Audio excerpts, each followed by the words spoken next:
오늘 말씀 이제 교회로 말미암아 이 제목으로 함께 하나님 말씀 나누고자 합니다. 지난번에 목회자 세미나 참석하느라 시카고에 갔었습니다. 비행기를 탔죠. 아침 굉장히 이른 첫 비행기를 탔습니다. 새벽 3시부터 설쳐서 비행기를 탔습니다. 타다 보니 피곤해가지고 비행기 자리에 앉자마자 거의 잠자기에 바빴습니다. 도착할 때쯤 되었을 때에 창가로 이렇게 보니까 이제 시카고 하늘이, 시카고에 도착했으니까 시카고 하늘이었겠죠. 그렇게 보였습니다. 저는 원래 비행기를 타면 창가에 앉는 걸 되게 좋아합니다. 사람마다 다르겠지만은 유난히 좋아합니다. 창가에 앉아서 그렇게 밖에 바라보고 사진도 찍고 동영상도 찍고 하늘 풍경도 찍고 하는 걸 되게 좋아합니다. 그리고 이게 비행기가 착륙하거나 이제 올라갈 때 그 느낌을 저도 같이 느끼려고 내가 운전하듯이 그런 느낌을 갖는 걸 되게 좋아합니다. 근데 이제 비행기를 좀 타다 보니까 그 기대감이 좀 없어졌습니다. 익숙해진 거죠. 그래서 지난번에 갈 때는 타자마자 자고 바깥에 대한 궁금증이 전혀 없는 저를 보고 깜짝 놀랐습니다. 그러면서 뭔가 이렇게 한 가지를 깨닫게 되고 거의 이제 시카고에 왔을 때 아내하고 소중한 이야기를 좀 나누었습니다. 교회도 그런 것 같다. 우리가 처음 교회 다녔을 때 창가를 바라보고 그 비행기에 흥분된 즐거움이 내가 처음 교회 다닐 때 있었는데 힘들고 어렵고 답답하고 그러면 교회 찾아와서 하나님 앞에 한없이 기도했던 그 설렘이 있었는데 사역하면서 그걸 혹시 잊어버리지는 않았나? 그런 생각을 아내와 함께 나누었습니다. 그러면서 우리가 평신도들의 그 마음을 잊어버리면 안 된다. 우리 마음으로 평신도를 바라보면 안 된다. 이분들은 교회가 소중하고 교회 앞에 자신의 마음을 내어놓고 하나님을 만나는 자리이기 때문에 나의 익숙함으로 저분들의 익숙함을 바라보면 안 된다. 그런 이야기를 수다를 떨면서 나누었더랬습니다. 그럴 수 있습니다. 사역자에게는 교회가 일터가 될 수도 있겠지요. 우리 옛날에 어린 우리 둘째가 아빠 어디가? 교회 간다. 그러면 아들이 일하러 가네요. 이렇게 이야기했던 것처럼 그럴 수도 있습니다. 교회 안에 오래 머문 사람들의 입장에서 보면 교회가 그들의 삶이고 신앙의 터 아니겠습니까? 사역의 대상이 될 수도 있지요. 그래서 신앙 공동체의 교회에 오래 머물다 보면은 자신의 청춘과 삶을 다 바친 곳이기 때문에 다른 사람하고 다르게 교회에 대한 애착이 좀 있습니다. 그래서 교회는 이러면 안 된다. 교회는 이래야 된다. 자기만의 기준들이 점점 생기게 되죠.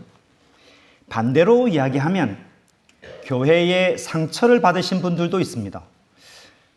받은 상처가 워낙 크기 때문에 다시 새로운 교회에 와도 깊이 들어가면 안 된다. 교회를 너무 알면 다친다.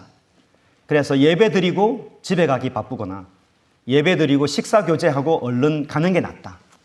재직하고 섬김이고 어쨌든 깊게 들어오면 상처를 받는다. 이런 선입관을 교회에 대해서 가질 수도 있습니다. 교회 내에도 우리가 함께 예배 드리고는 있지만은 교회에 대한 시선이 다 다르다는 것 이야기 나눠보면 금방 알 수 있습니다. 우리 안에도 시각이 다양하게 존재하는데 세상 사람들은 교회를 어떻게 바라보겠습니까? 그들은 우리와 다르게 바라볼 겁니다.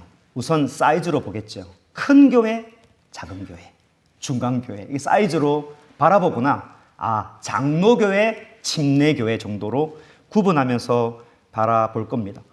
그들의 눈에는 그냥 다른 모스크처럼 사원처럼 그냥 종교시설로 보지 않겠습니까? 어쨌든 여러 가지 시각이 있다 한들 최근 통계를 보면 교회에 대한 시각이 아주 부정적이다는 것은 확실합니다. 교회는 뭐다? 꼴도 보기 싫다. 이런 사람들이 적지 않습니다. 한국에 설문조사하면 10% 미만입니다. 교회에 대한 호감이.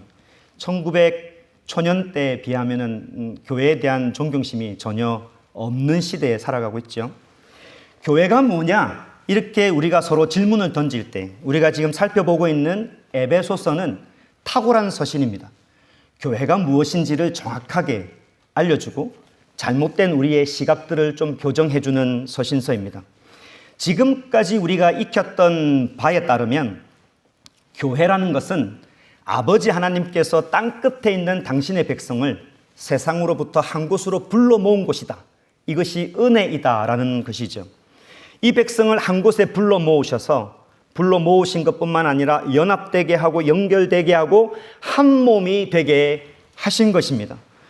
그래서 이 일을 위해서 예수 그리스도께서 하신 일이 우리 가운데 있는 담들을 다 허물어 주셨습니다. 인종의 담, 무슨 학력의 담, 편견의 담을 다 그 막힌 담을 헐어내셨다는 것을 우리가 보았습니다. 그래서 함께 모인 이 공동체, 교회 공동체는 한 성령 안에서 함께 하나님께 나아가서 우리의 한 아버지 되는 하나님과 화목하게 되는 곳이 교회다라는 사실을 지금까지 정리하면서 배웠습니다.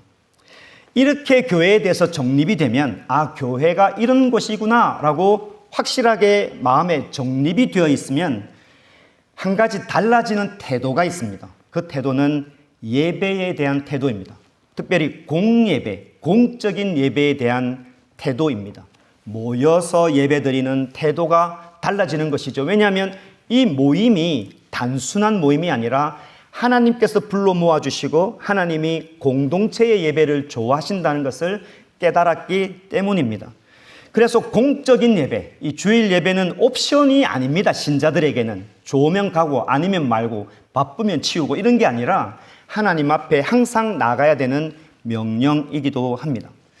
요즘은 포스트 모더니즘 시즌입니다. 개인의 감정, 개인의 어떤 느낌이 더 중요한 개인주의 시대이기 때문에 공예배에 참석을 강요하는 것이 좀 이제 힘든 시대가 되었습니다. 그래서 교회 가면 힘들고 어려우니 하나님 앞에 개인적으로 열심히 예배드려도 되지 않냐 이런 생각을 하면 글쎄요 맞을 수도 있습니다.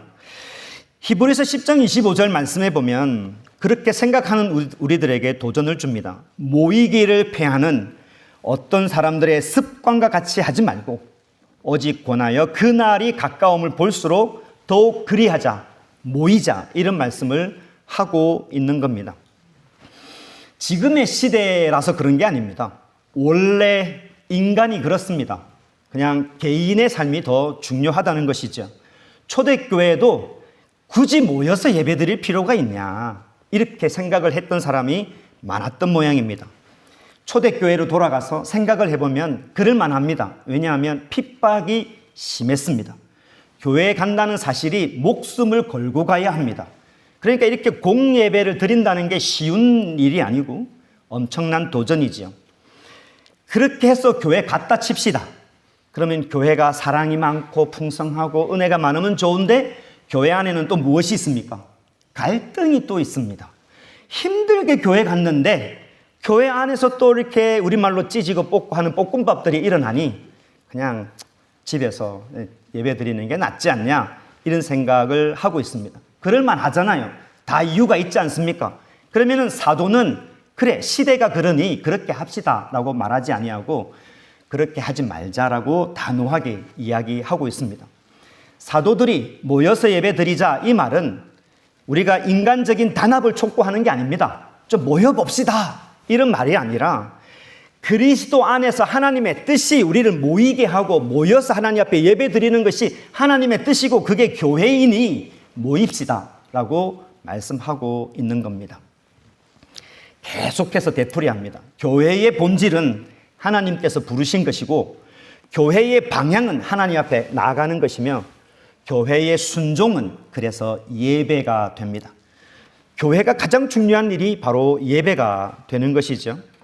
이런 생각을 우리가 지금까지 갖고 있습니다. 에베소서를 통해서 우리가 딱 정립이 된 생각입니다. 오늘 본문을 보면 그렇게 정립이 되어 있는 우리를 딱 붙잡고 한 걸음 더 깊이 들어가는 사도 바울의 말씀을 우리가 귀담아 들어야 합니다. 10절 말씀 아주 깊은 말씀이 됩니다. 한 절이니까 우리 같이 한번 중심 구절이 되니까 같이 한번 읽어보겠습니다. 시작. 이는 이제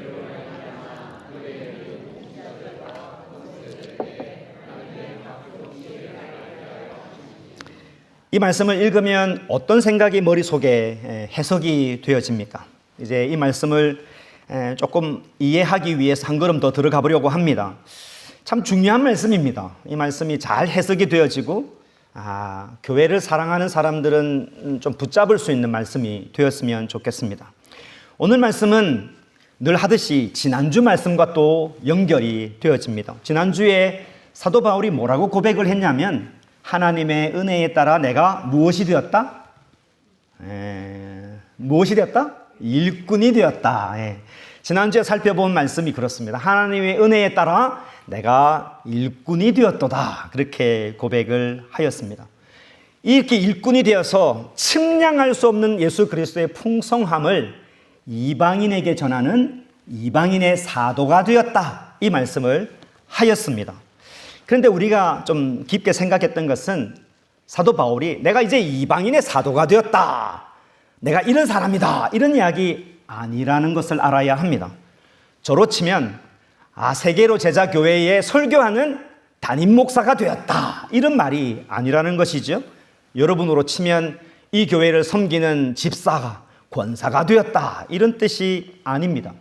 사도 바울이 내가 이방인의 사도가 되었다의 그 고백 속에는 더 깊은 뜻이 있다는 것입니다. 그게 뭐냐면 이전에는 사도 바울이 몰랐습니다. 예수님 만나기 전에는 하나님 앞에 유대인이 전부인 줄 알았습니다. 이방인들은 다 벌레 같은 사람들이고 우리가 선민, 특별하게 선택되어져 있는 백성이다라고 알았습니다. 그런데 예수님을 만나고 큰 계시를 받아 비밀스러운 것을 깨닫게 된 것입니다. 우리가 살펴본 겁니다. 하나님이 유대인뿐만 아니라 열방 가운데 있는 하나님의 백성을 모으게 하시고 십자가를 통해서 한 몸이 되게 하시고 하나님 앞에 나아가게 하는 것을 하나님이 기뻐하시는 거구나라는 것을 본인이 깨닫게 되었습니다. 그것을 성경에서는 비밀이다라고 이야기하고 있습니다.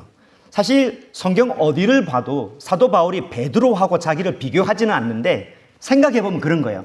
베드로는 유대인의 사도지만 나는 이방인의 사도야, 더 자랑하는 거죠. 왜냐하면 유대인들에게 복음 전하는 것도 놀라운 일이지만은 하나님의 그 큰 픽처를 봤을 때 이방인들에게 나가서 저 이방인들도 불러 모으게 하는 사도가 된 게 얼마나 기쁘냐, 너무너무 행복해하는 사도 바울의 모습을 볼 수 있는 것이죠. 굉장히 행복해합니다.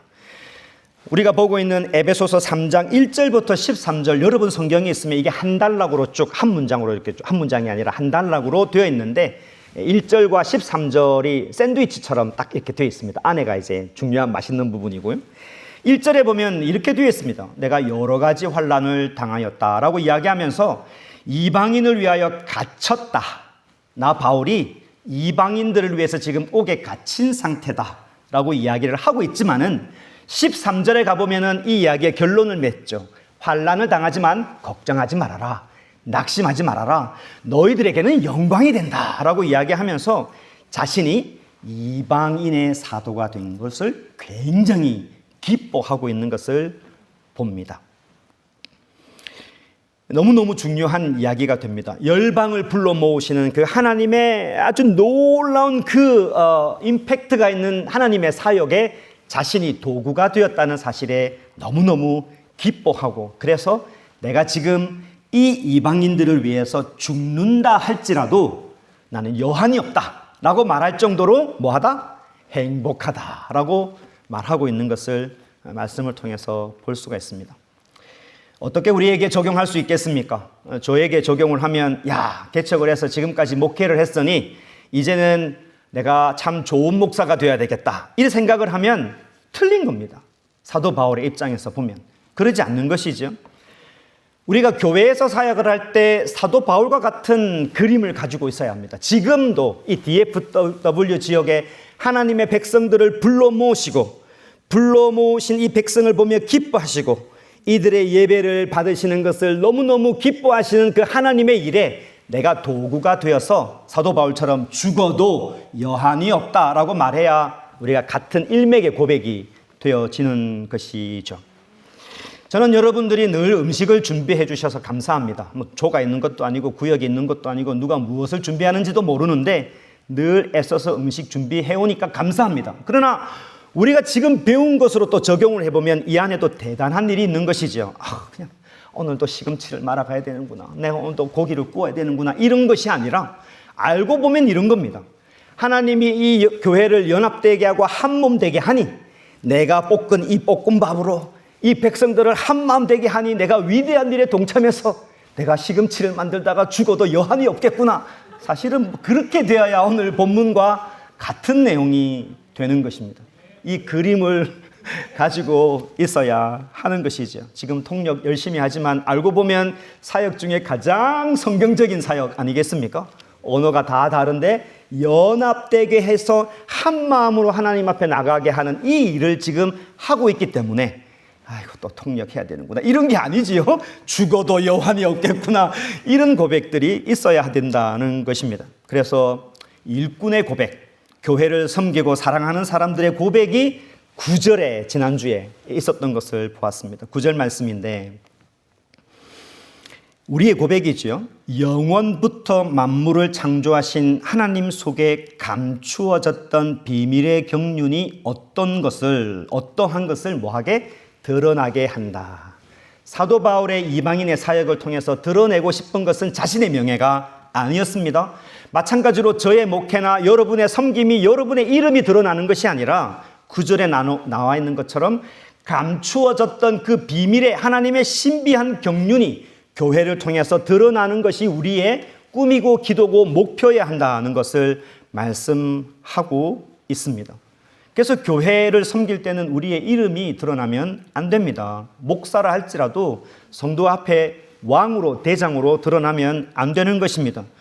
교회를 통해서 우리의 존재감이 드러나는 것이 아니라 하나님의 영광이 드러나야 하는 것입니다. 이 비밀의 경륜은 공동체를 하나 되게 하는 하나님의 열심입니다. 이 교회 안에는 하나님의 열심이 있습니다. 성부, 성자, 성령 하나님 삼위 하나님의 놀라운 열심이 교회 안에 있는 것이고 숨겨진 비밀입니다. 그래서 사도 바울이 자꾸 비밀이라고 합니다. 왜냐하면 깨닫는 자들에게만 받아지기 때문입니다. 이 말씀 다음에 이제 10절이 나옵니다. 내가 교회를 위해서 이렇게 사역을 한다. 그러면서 자 이제 10절을 보자 이렇게 되어 있습니다. 저와 여러분이 교회를 사랑하고 전도하고 섬기면서 교회가 교회되는 일을 할 때 어떤 일이 일어나는지를 이제 보자 하는 것이 10절입니다. 교회가 이렇게 세워질 때 일어나는 일입니다. 10절 말씀. 이는 이제 교회들로 말미암아서 하늘에 있는 통치자들, 하늘에 있는 권세자들에게 하나님의 각종 지혜가 교회로 말미암아 알려진다. 이런 굉장히 추상적인 이야기를 합니다. 우리는 우리의 경험으로 교회를 봅니다. 우리는 우리의 신학으로 교회를 봅니다. 세상 사람들은 교회 사이즈로, 교단으로 교회를 바라봅니다. 근데 여기서 사도 바울은 교회를 다르게 바라봅니다. 교회는 하늘이 바라보는 공동체다. 이런 이야기를 하고 있습니다. 우리는 열심히 교회 사역을 하는데 사도 바울은 우리끼리 막 보고 있는 교회가 아니라 하늘의 권세자들이 교회를 바라보고 있다. 이런 말씀하고 있습니다. 굉장히 놀라운 시각이고 부럽고 우리 모두가 가져야 될 시각입니다. 그럼 여기서 말하는 그 권세, 통치자들이 뭐냐? 또 이렇게 주석서를 바라보면 여러 가지 이야기가 있습니다. 선한 천사들이다. 악한 마귀 권세들이다. 뭐 이런 이야기 합니다. 뭔들 별로 상관이 없습니다. 하나님을 돕고 수종드는 천사라 할지라도 아니면 하나님의 계획이 틀어지고 교회가 망하기를 기대하는 악한 영이라 할지라도 이 땅에 세워지는 교회들을 지금 보고 있다는 것이 중요합니다. 이 교회들을 바라보고 선한 영이든 악한 영이든 하나님의 넘쳐나는 지혜를 바라보고 있다는 것을 우리가 아는 게 중요하지요. 선한 영을 바라봅시다. 하나님을 돕는 이루 말할 수 없는 천군 천사들을 바라봅시다. 감추어졌던 비밀입니다. 하나님 도대체 무슨 일을 하시려고 그러십니까? 오랜 수천 년 동안 궁금증이 있었는데 이 땅에 교회들이 세워지는 걸 보고 천사들이 많은 선한 영들이 깨닫게 되는 겁니다. 하나님의 놀라운 지혜를 바라보고 영광, 영광, 찬송, 하나님 앞에 영광을 돌립니다라고 하는 하늘의 지혜를 바라본다는 것이죠. 악한 영들의 입장에서 보면 그렇게 자신의 어떤 영광을 가지고 이 땅의 세상에서 자칫 왕인 것처럼 군림하며 살았지만은 교회들이 모여서 하나님 앞에 하나님께 나아가는 열방이 하나님 앞에 돌아오는 이 놀라운 소리를 보고 자신의 지혜가 무너지는 것을 바라보고 자신에게 닥칠 영원한 심판들을 바라보면서 그 하나님의 놀라운 지혜로 말미암아 이렇게 두려워하고 있다는 것을 교회를 통해서 보게 된다는 것을 이야기하고 있는 겁니다. 이 말씀을 이렇게 바라보면 교회가 약간 프리즘 같다는 생각도 듭니다. 빛 이렇게 바라보면 하얀 색깔이지만 여러분 프리즘 이렇게 갖다 대면 얼마나 아름다운 색깔들이 비춰집니까?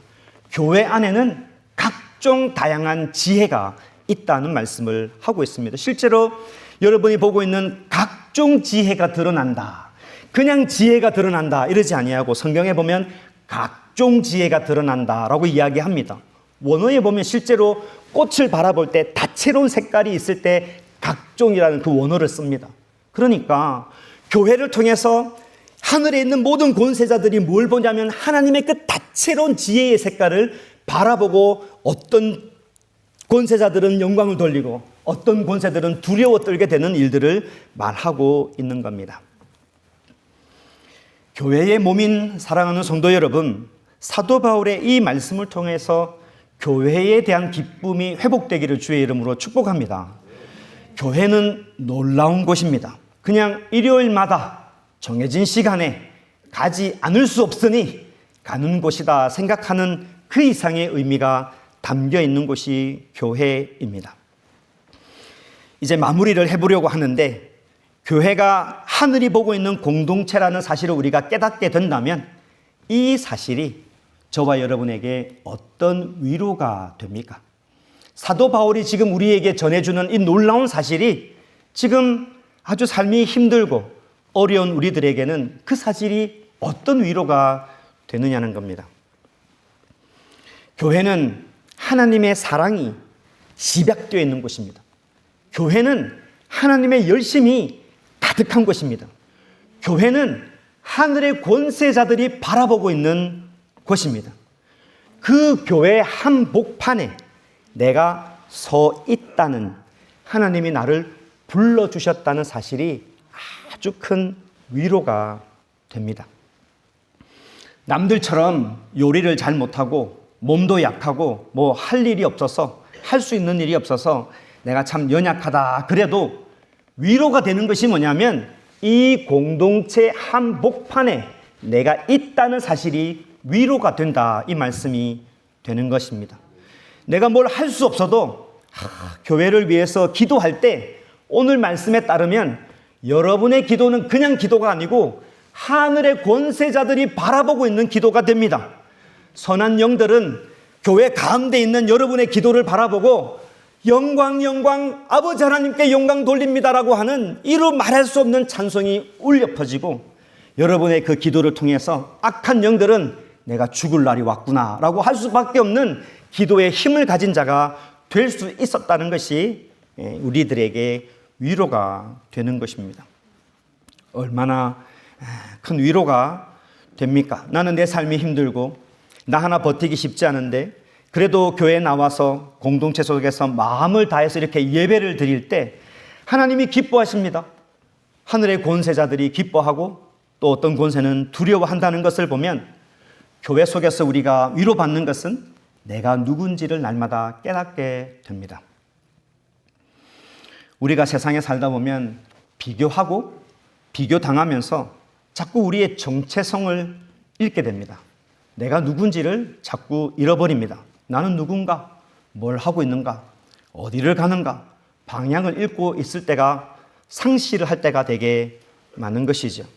그런 면에서 이 교회는 매주일마다 공예배로 모이는 이 교회는 우리들에게 이루 말할 수 없는 위로가 됩니다. 내가 누군지를 깨닫게 합니다. 어디에 서 있는지를 날마다 보게 하는 것이죠. 하나님이 나를 봅니다. 하늘의 권세자들이 나를 바라보는 것입니다.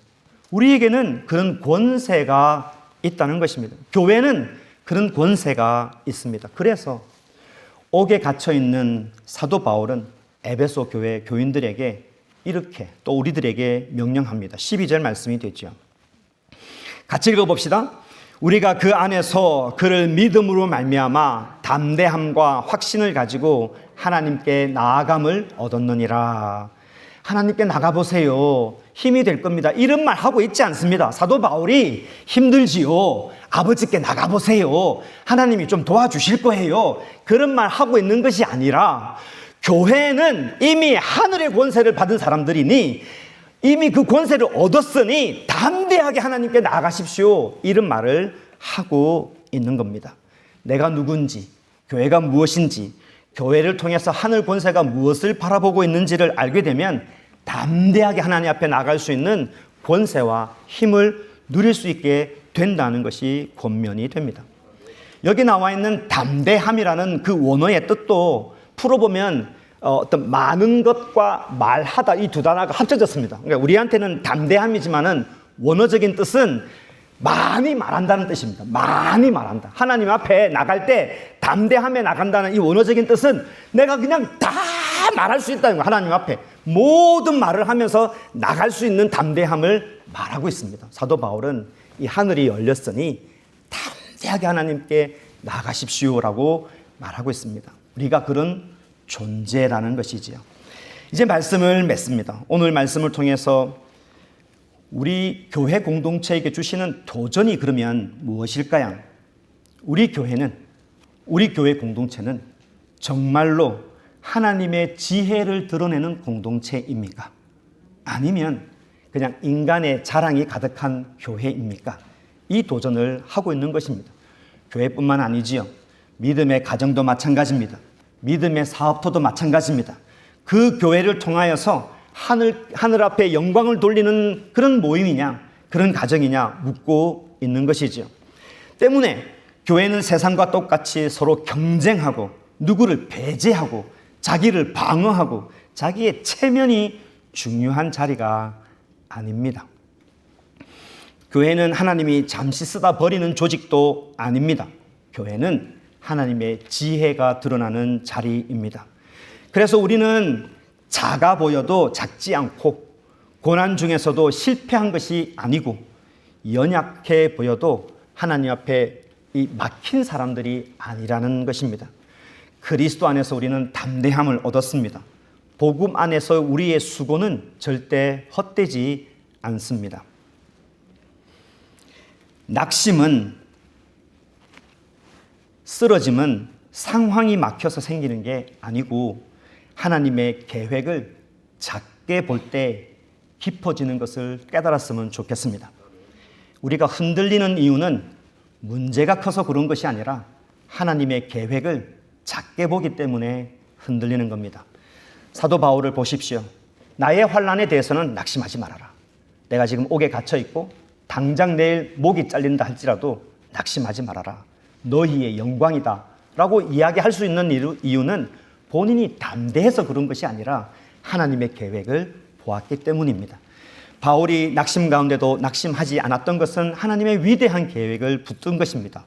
사랑하는 성도 여러분, 오늘 설교 제목처럼 이제부터 교회로 말미암아서 모든 환난을 이기고 담대히 하나님께 나아갈 수 있는 여러분이 되기를 주의 이름으로 축복합니다. 아멘.